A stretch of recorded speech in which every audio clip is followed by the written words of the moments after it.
और इसी के साथ ही प्रोग्राम का बाकायदा आगाज़ करते हैं। प्रोग्राम के पहले सेगमेंट में हम बात करेंगे चेहरे की सेहत के हवाले से। हम देखते हैं जैसे ही मौसम बदलता है हमारी स्किन केयर रूटीन जो है आई थिंक वो सेम रहती है, हम सेम प्रोडक्ट वगैरह इस्तेमाल कर रहे होते हैं। और जैसे मेरे जैसा कोई बंदा होता है तो मुझे होता है कि अब ये प्रोडक्ट इस्तेमाल करना शुरू कर दिया है, पैसे खर्च लिए हैं, ऑर्डर कर दिया है तो इसको मुकम्मल किया जाए। लेकिन फिर उसके बाद जो स्किन रिलेटेड इशू सामने आते हैं वो हमें आइडिया भी नहीं होता है। और इस हवाले से बात करेंगे। हमारे साथ स्टूडियो में मौजूद है डॉक्टर शहबाज साहब। अस्सलाम वालेकुम। वालेकुम अस्सलाम। सर कैसे हैं आप? अल्लाह कर। बहुत शुक्रिया सर प्रोग्राम में आने के लिए फर्स्टली। सेकेंडली हम देखते हैं जैसे जैसे अब गर्मी का मौसम आता जा रहा है, धूप की शिद्दत में भी इजाफा होता जा रहा है, तो इससे जो रिलेटेड मसाइल हैं वो भी सामने आते जा रहे हैं। इससे रिलेटेड जो कॉमन मसाइल है जिसके जो पेशेंट्स आपके पास आते हैं बेसिकली वो क्या होते हैं? अच्छा, आपने जैसे मिस इकरा बात की कि गर्मियाँ आ नहीं रही, आ गई हैं तो इस वजह से अभी गर्मियों के जो मसाइल हैं वो आ नहीं रहे, आ गए हैं। ओके। पेशेंट्स जो हैं उसके साथ प्रेजेंट करना शुरू कर दिया पेशेंट्स ने।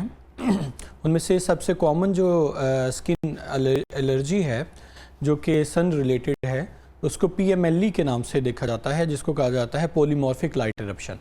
पॉलीमॉर्फिक का मतलब होता है तरह तरह के जो हैं उसमें शेप्स बन रही होती हैं एलर्जी में।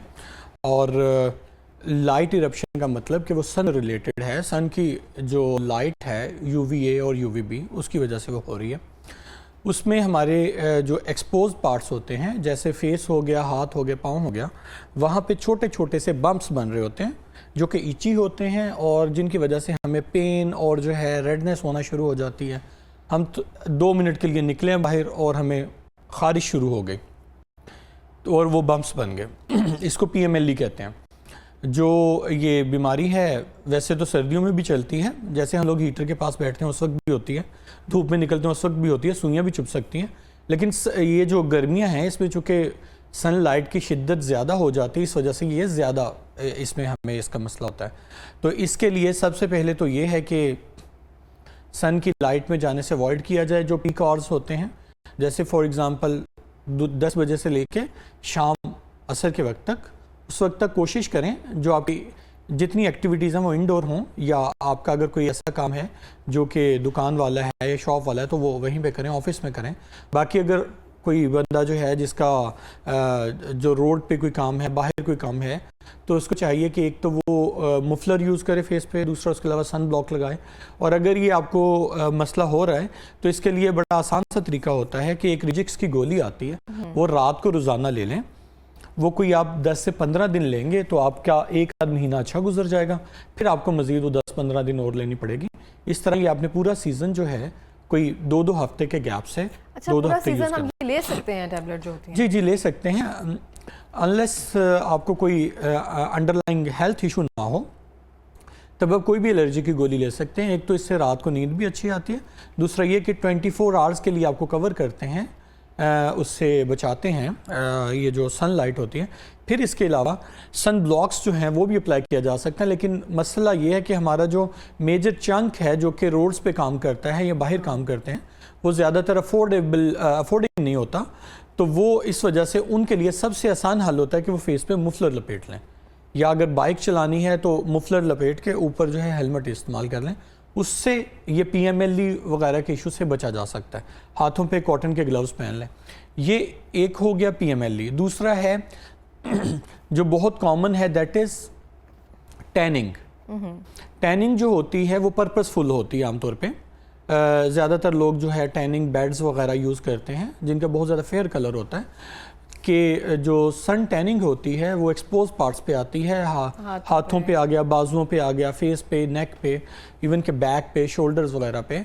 तो वो इस वजह से इंड्यूस करवाई जाती है क्योंकि जो जितनी ज़्यादा उनके अंदर मेलानिन की प्रोडक्शन होगी उतना ज़्यादा उनमें स्किन के कैंसर के चांसेस कम हो जाते हैं। इस वजह से टैनिंग जो है वो पर्पसफुली लोग जो हैं जिनका वाइट स्किन कलर है, स्किन टाइप 1 और 2, जिनमें स्किन के कैंसर की जो फ्रीक्वेंसी है वो ज़्यादा है, वो टैनिंग खुद भी वो प्रेफर करते हैं। इस वजह से वो जाके सन बात लेते हैं।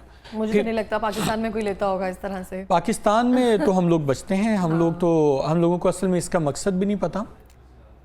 हम लोग तो समझते हैं कि वो लोग इंजॉय करने जाते हैं, एक्चुअली वो इंजॉय नहीं कर रहे होते हैं। वो पर्पसफुली जो है वो सन टैनिंग उसके लिए वो लोग जाके सारी बॉडी पे सन ब्लॉक लगाते हैं और टैनिंग क्रीम्स लगाते हैं ताकि उनकी बॉडी टैन हो सके। फिर इसके अलावा जो और प्रॉब्लम्स आ सकते हैं उसमें एक आता है सनबर्न। सनबर्न और सन टैनिंग में थोड़ा सा डिफरेंस है। सन टैनिंग में सिर्फ जो होता है पिगमेंटेशन आती है और ये पर्पसफुली की जाती है, और जो सनबर्न होता है वो उसमें आपका स्किन जो है सारा रेड हो जाता है। रेड होने के अलावा वो इची होता है और उसमें स्किन की शीट्स जो हैं वो उतर सकती हैं। जैसे बर्न होता है, जैसे पानी के साथ बर्न हो सकता है, रेडनेस होके छिलका जी सा जी उतर जी रहा जी होता है। बिल्कुल। स्वेलिंग होती है, रेडनेस होती है, छाले बनते हैं और इसके अलावा फिर स्किन उतर सकती है। इसको कहते हैं सनबर्न। जब बहुत ज़्यादा एक्सेसिव जो है आपका सन एक्सपोजर होता है और आप लोग सन ब्लॉक जो है वो अप्लाई नहीं करते तो उसकी वजह से सनबर्न हो सकता है। फिर इसके अलावा जो है एक्सेसिव सन एक्सपोजर की वजह से कुछ ऐसे इश्यूज़ हैं जो कि बढ़ जाते हैं। जैसे फॉर एग्ज़ाम्पल हमारा छाइयों का जो मसला है, छाइयों का मसला और टैनिंग जो है, बाज़ लोग इसको कंफ्यूज कर देते हैं। टैनिंग जो होता है एक्चुअली वो सिर्फ सन की शुआओं की वजह से होता है, जबकि जो छाइयाँ हैं, मिलाजमा जो है, उसकी और भी बहुत सारी कॉजेज़ हैं। एक तो वो आपके जेनेटिक्स में होता है, इसके अलावा उसमें हार्मोनल इश्यूज़ होते हैं, जैसे थायराइड का इशू हो गया या गायनोकोलॉजिकल इश्यूज़ हो गए, वो उसमें जो है खून की कमी की वजह से भी होता है। जी जी, बहुत बड़ी वजह खून की कमी। और इसके अलावा जो हम लोग बार बार जो प्रोडक्ट्स चेंज करते हैं, ट्राई करते हैं, इवन के मेकअप प्रोडक्ट्स हैं, वो भी जो है छाइयों की वजह बनती हैं। लेकिन जो टैनिंग है उसकी सिर्फ जो वजह है वो सन का पर्पसफुल एक्सपोजर है, उसकी वजह से आपको टैनिंग होती है। और टैनिंग जो है बाजुओं पे, टांगों पे, कमर पे, जहाँ कहीं मर्जी आ सकती है, लेकिन जो छाइयाँ हैं वो फेस पे आती हैं। छाइयों में पैचेस बनते हैं और जो टैनिंग होती है उसमें जो रेगुलर एक पैटर्न होता है एक एरिया को अफेक्ट कर रहा होता है, जबकि जो छाई होती है उसमें छोटे छोटे पैचेस बने होते हैं। इस वजह से ये कुछ इश्यूज़ हैं जो कि एक्सेसिव सन एक्सपोजर की वजह से हमें एलर्जी के और इसके अलावा पिगमेंटेशन के वो फेस करना पड़ते हैं। हम किसी ऐसे एरिया में जाते हैं जहाँ पे धूप हमें डायरेक्ट पड़ती है, नॉर्दर्न एरिया में जब हम जाते हैं तो वो सन टैन होता है या सन बर्न होता है, नाक पे भी झाई बन जाती है, इस साइड पे भी हमारी एक पूरी लेयर आ जाती है ब्लैक कलर की। बड़ा अच्छा क्वेश्चन है। उसमें सिंपल यही डिफरेंस है। सन टैन जो है that is actually pigmentation, excessive pigmentation हो जाना, आपकी स्किन का खुद को बचाने के लिए एक्सेसिव मेलानिन प्रोड्यूस करना।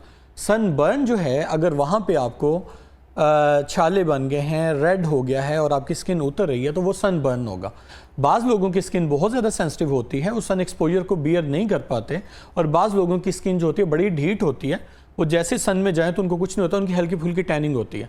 और बाज़ लोग जो जिनकी स्किन जो है बहुत सेंसिटिव है, उनको फ़ौरन जाते ही सनबर्न हो जाता है। सही हो गया। अच्छा, जैसे आपने स्टार्टिंग में कहा रिजिक्स की टैबलेट ले ली जाए, बहुत सारे लोगों के जिस्म पे, जिससे हम कहते हैं तरफ्फर बनना शुरू हो जाते हैं, वो पैचेस, रेडनेस कर के, वो सारे जिस्म पे जो खून में कहते हैं गर्मी की वजह से या जिगर में जो गर्मी हो जाती है उसकी वजह से बनते हैं, तो वो लोग भी रिजिक्स का या ऐसे कोई टैबलेट इस्तेमाल ये बड़ा अच्छा आपने एक और टॉपिक है, उसको कहते हैं सोलर अर्टिकेरिया।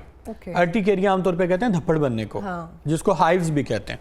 तो सन एक्सपोजर की वजह से भी अर्टिकेरिया का मसला होता है। और ये मुझे याद है जब हम लोग छोटे होते थे तो हमारा एक दोस्त होता था, फुल गर्मियाँ होनी, हम लोगों ने जो है वो किसी जगह बैठे होना, अगर धूप में हमारे टीचर ने बिठाया तो उस बेचारे की मजबूरी होती थी वो जाके किसी छाँव में ढूंढ के ना उधर बैठता होता था, क्योंकि उसके सुइयाँ चुभना शुरू हो जाती हैं। जैसे ही सनलाइट का एक्सपोजर होना तो उसका जो है वो सारी बॉडी पे धप्पड़ बन जाते थे, सुइयाँ चुभती थी। हम लोगों को उस वक्त तो नहीं पता था, अभी हम लोगों को पता चला कि this is a type of allergy. तो उसको मैंने फिर जब I was in my MBBS तो मैंने अपने एक प्रोफेसर साहब होते थे, हमारे ब्रिगेडियर साहब होते थे, उनसे मैंने मशवरा किया। उन्होंने कहा सिर्फ उसको कैस्टीन की एक गोली 1 महीना दे दीजिएगा। मैंने उस बंदे को 1 महीना कैस्टीन की गोली दी, उसके साथ मोंटी का मैंने खुद ही ऐड कर दी, मोंटिलोकास्ट। ये 2 गोलियां दी, अल्हम्दुलिल्लाह अभी तक, यानी कि it's been around more than 22 years, अभी तक अल्हम्दुलिल्लाह ही इज़ ऑल ओके, अभी तक वो मुझे दुआएं देता है।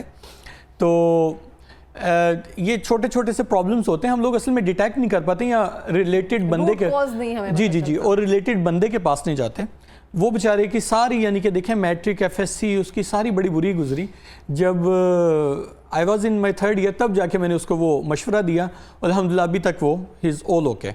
उसके बाद उसको ऐसा कोई इशू नहीं। जब भी उसको होने लगता है तो वो ये जो गोलियां होती हैं, ये एक मोंटी का और एक जो है कैस्टीन, वो कोई 15 से 20 दिन ले ले तो उसका साल अच्छा गुजर जाता। अच्छा, जब भी ये सीज़न इस तरह से आता है ना, हमारे घर में भी ऐसे ही है, हम एक टैबलेट प्रिटॉन की या फिर एविल या फिर ये जो जैसे रिजिक्स बताई आपने, वो एक ले ली जाती है ताकि थोड़ा सा ना टाइम अच्छा गुजर जाए। जी जी जी, ऐसे ये जो एलर्जी की गोली, ये तो हमारी हैबिट बन गई है घर पे और इजीली जो है ये मिल भी जाती हैं। ये सिर्फ एक पब्लिक अवेयरनेस मैसेज है कि आप लोग ये चीज़ें यूज़ कर सकते हैं, लेकिन इसका 2 हफ्ते 3 हफ्ते से ज़्यादा यूज़ ना करें।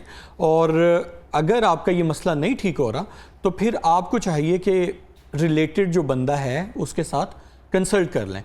लेकिन मैंने ये इसलिए बता दिया क्योंकि हर बंदा जो है उसमें इतनी अप्रोच नहीं है, इतनी कैपेबिलिटी नहीं, जी जी, कि वो डर्माटोलॉजिस्ट के पास जा सकें। तो अगर PMLE है, पोलीमॉर्फिक लाइट इरप्शन है, या आपको सोलर अर्टिकेरिया है, तो कोशिश करें कि सबसे पहले आप जो है रिजिक्स की टैबलेट, या जो है अगर आपको उससे ज़्यादा नींद आती है तो फिर वो साथ में कैस्टीन की टैबलेट वो यूज़ कर सकते हैं, दोनों में से कोई एक यूज़ कर लें। अगर उससे भी फ़र्क नहीं पड़ता तो उसके साथ मोंटीलुकास जो है, मोंटिका के नाम से आती है, वो ऐड कर लें। सही हो गया, मतलब मेजर जो लोगों का इशू है ना वो एक तरह से हल होते हुए नजर आ रहा है। जी जी बिल्कुल। अच्छा, हम देखते हैं बहुत सारे लोगों को, जैसे कहा ना कि जब गर्मियाँ आती हैं कहते हैं हमारा रंग ख़राब हो गया, तो कौन सी सी क्रीम्स जो हैं, कौन से ऐसे सीरम्स हैं जिनसे अवॉइड करना चाहिए और किन चीज़ों का इस्तेमाल जो है वो स्टार्ट कर देना चाहिए? अच्छा, इसके लिए सबसे पहले जो है वो देखें, सन एक्सपोजर अगर आपका ज़्यादा है, इवन कि अगर आपके घर में विंडोज़ से थोड़ी बहुत उसकी सनलाइट की रोशनी जो है, रेज आती हैं, तो उसके अंदर भी अल्ट्रावायलेट रेडिएशंस होते हैं। तो इसके लिए सबसे पहले जो ज़रूरी है वो सनस्क्रीन है। सनस्क्रीन कह लें या पुराने ज़मानों में सन ब्लॉक कहते थे, दोनों में से जो भी यूज़ कर लें। तो आपने जुडिशियसली वो यूज़ करना है फेस पे, हैंड्स पे। ओके। उसका मॉर्निंग में यूजेज बहुत ज़रूरी है। अगर तो जो है एक्नी प्रोन स्किन है तो उसमें लोशन बेस्ड या जेल बेस्ड सनस्क्रीन यूज़ करें। अगर आपकी ड्राई स्किन है उसमें जो है कोशिश करें कि उसमें भी जेल बेस्ड यूज़ करें, और अगर ऑयली स्किन है तो उसमें क्रीम बेस्ड यूज़ कर लें। फिर इसके बाद अगर आपकी बहुत ज़्यादा ड्राई स्किन है तो उससे पहले आप मॉइस्चराइज़र लगा सकते हैं। अदरवाइज़ हर किसी ने मॉइस्चराइज़र लगाने को फ़र्ज समझा हुआ है, मॉइस्चराइज़र हर किसी ने नहीं लगाना। अच्छा, तो कहते हैं ऑयली स्किन को भी मॉइस्चराइज़र लगाना चाहिए? देखिए, हर किसी ने अपना एक जो है ना डर्माटोलॉजी का डिपार्टमेंट बनाया हुआ है। जितने ट्विटर पे हैं, जितने इंस्टा पे हैं, वो अपने आप को जो है BA BSc करने के बाद डर्माटोलॉजिस्ट कहला रहे होते हैं।